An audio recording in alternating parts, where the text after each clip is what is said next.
जी उस समय बिना टोपी के बैठे हुए थे। तो मारवाड़ी जो थे उन्होंने प्रश्न किया कि बापूजी आज आपका सिर नग्न क्यों है।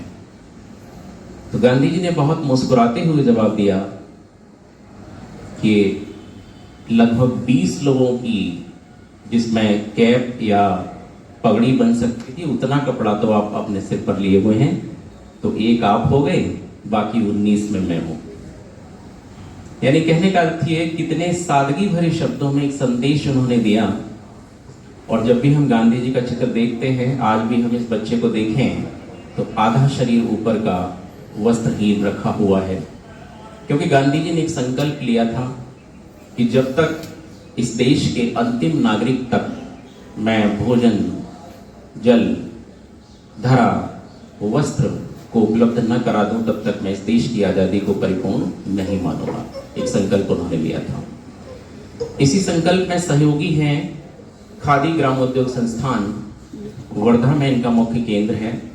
वहां के सह संयोजक और सचिव हैं अमित खादी ग्रामोद्योग संस्थान शामली से। आदरणीय राजेंद्र चौहान जी हमारे बीच में हैं। मैं चाहूंगा वो आए और अपने खादी ग्रामोद्योग के कार्यक्रम और उनका क्या अभियान है इस पर संक्षेप में प्रकाश डालें। राजेंद्र चौहान जी प्लीज।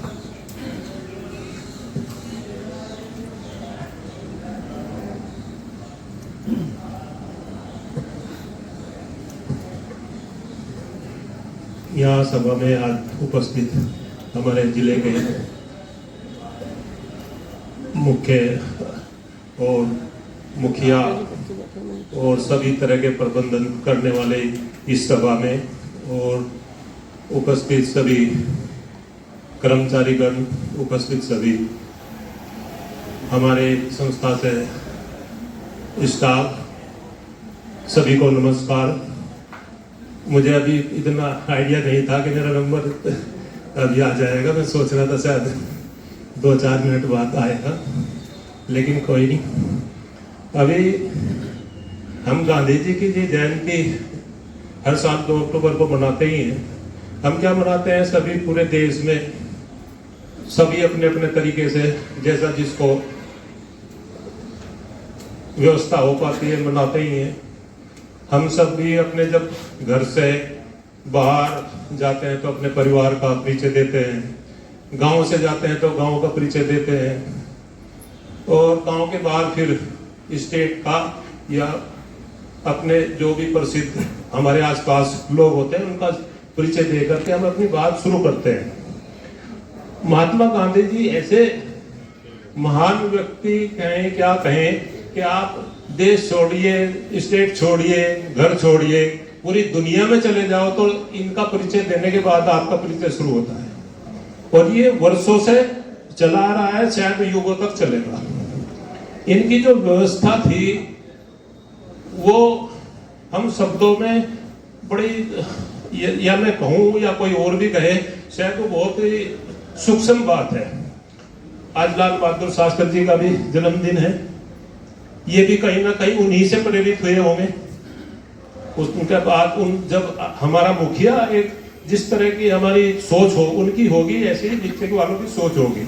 वो समझते हैं उनके बैठते कि अब हमारे जो कर्णधार है या जो प्रबंधक हैं वो किस तरह के हैं, तो नीचे के सब भी उसी तरह की सोच विचार करने लगते हैं। उसी समय से गांधी जी हमें अपने जीवन में कितनी व्यवस्थाएं, कितनी वो दे के गए हैं। आप वर्धा में भी वैसा ने परिचय करा। मैं वर्धा में जहाँ गांधी जी की आश्रम है और आचार्य विनोबा भावे जी का भी वहाँ आश्रम है, मैं उसका सह संयोजक राज्य उत्तर प्रदेश से भी हूँ और उसकी कमेटी में भी हूँ।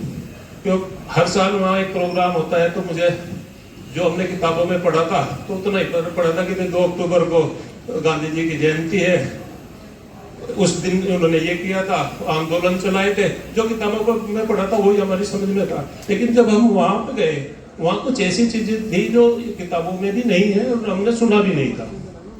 ये उनकी बड़ी, लोग कहते हैं वो कुटिया बहुत बड़ी थी। वो 7x7 की एक कुटिया है, कच्ची, अभी भी आप जाओगे उसमें। वो क्या, तो वो कितना रेस्ट करते होंगे, कितना काम करते होंगे, लोग आए होंगे। और ऐसे मुखिया जिनकी सभी तरह के महानायक, सुभाष चंद्र बोस, शहीद भगत सिंह, बजाज साहब, इस तरह के महानायक जो अपनी अपनी लाइन से सब आंदोलन में लगे हुए थे, अपने अपने सबके एक दूसरे के विचार किसी के सहमत से थे, किसी के आपस के नहीं थे, लेकिन सबका टारगेट एक ही था कि आजादी मिले। और उन महानायकों के कोई एक नायक बन जाए तो आप सोचिए क्या लोग रहे होंगे वो। महात्मा गांधी जी, मेरा अपना विचार होगा, मैं अपने जैसे से ही मिलूंगा, आपका जो विचार होगा आपको उससे मिलोगे। लेकिन महात्मा गांधी जी को राष्ट्रपिता कहना, महात्मा गांधी कहना, बापू कहना, ये कोई सामान्य बात नहीं थी। इसमें किसी लोगों ने जो आज तक पढ़ रहे हैं, आप वर्धा में जाओगे तो जो पीएचडी करते हैं बच्चे बहुत मिलेंगे वहां पे, तो पीएचडी भी आप कितने लोग कर चुके, कितने करेंगे युगों तक। ऐसे महात्मा गांधी थे। महात्मा गांधी जी ने अब जो हमारा, जिससे मैं संबंध रखता हूं काम से, खादी ग्रामोद्योग आयोग, आप कितने बड़े आजकल बड़े नेतागिरी या नेता अभिनेता, कोई फिल्म बना रहा है, कोई कुछ कर रहा है, उनका सबका एक ही उद्देश्य है, या तो कोई वो जल पे काम कर रहा है, या पर्यावरण पे, या धरती पे, या आकाश पे, या हवा पे। गांधी जी एक ऐसे महान व्यक्ति रहे कि जिन्होंने किसान, मजदूर, व्यापार, कोई ऐसा एक लाइन नहीं, उन्होंने सारी चीज ऐसी लिख दी कि युगों तक आप इसी पे काम करते चले जाओ। कोई वर्ग, कोई चीज, कोई छुट्टी ही नहीं उससे। हो सकता है हम समझने में गलती कर रहे हो या समझने में कम रहे हो, लेकिन जैसे जैसे हम समझ रहे हैं उसका विस्तार उतना ही बढ़ता जा रहा है। आज की स्थिति में सरकार कोई आई कोई गई, किसी के पास रोजगार की समस्या, किसी के पास कुछ और समस्या। गांधी जी ने जो सूत्र दिया उसमें रोजगार भी और व्यापार भी, और हमारे जो छोटे से लेकर बड़े तक सभी इन्वॉल्व होने वाले कार्यक्रम हैं उनके। आज हम यहाँ पे उपस्थित हैं तो हमारे मन में, हमारे भाव इस तरह के हैं कि हम सब एक ही जगह बैठे हैं। मुझे नहीं लगता कोई देश का कोई ऐसा व्यक्ति या कोई महान व्यक्ति किसी के नाम से और किसी के जन्मदिन पे कोई आकर के सब एक जैसे एक लाइन में आके बैठ जाए, तो उससे बड़ा व्यक्ति कोई, मैं मानता नहीं कोई हो सकता है। और श्रद्धा से बैठे हैं। एक तो प्रोटोकॉल हुआ भाई आपको बैठना है, ये करना, लेकिन श्रद्धा से बैठ जाएं और उसको मान लें, ये सबसे बड़ी बात है। बस मैं यही कहूंगा कि हमारी एक सर संस्था है खादी ग्रामोद्योग संस्थान, खादी का हम काम कर रहे हैं उसमें, और जितना भी मेरे से बन पड़ता है मैं कोशिश करता हूँ कि अच्छे से अच्छा हो उसमें। और 2-3 साल से अरोड़ा जी हमें इन्वाइट करते हैं कि हम कोशिश करते हैं ये और अच्छा हो, कम से कम इस बात में लोग बात समझे, हम अपनी बात और गांधी जी के बारे में बात भी करें। लेकिन आज 2 अक्टूबर के में एक मेरा सुझाव मान लीजिए या विचार मान लीजिए, हम यहाँ जहाँ तक भी आए, हमारे किसी चाचा, ताऊ, ताई, पत्नी, बेटा, पति या दादा, नानी, सभी का कुछ न कुछ सहयोग रहा होगा। और वो सहयोग जब रहा होगा जब हम कुछ भी नहीं थे, ना उन्होंने पता था हम कुछ बनेंगे, ना उन्होंने पता था।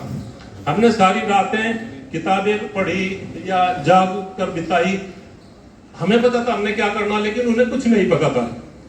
तो मेरा आज का जो निवेदन है आप सभी से, अपने अपने जिस तरह की सामर्थ्य है सभी की, आप उनसे एक बार जरूर फोन करें और उनकी आशाओं को या उनकी आवश्यकताओं को पूछ करके कुछ ना कुछ उनसे चाहे बात ही करें। आप एक रुमाल ही भेजें, एक उनका जो भी आप जो समझते हो, क्योंकि आप ज्यादा समझते होंगे भाई जिससे आपका संबंध रहा, तो जिन्होंने आपकी रातों को और आपकी मेहनत को बिना स्वार्थ के निस्वार्थ भाव से आपका साथ दिया, तो आज के दिन उनके लिए कुछ ना कुछ करें। जय हिंद, जय भारत।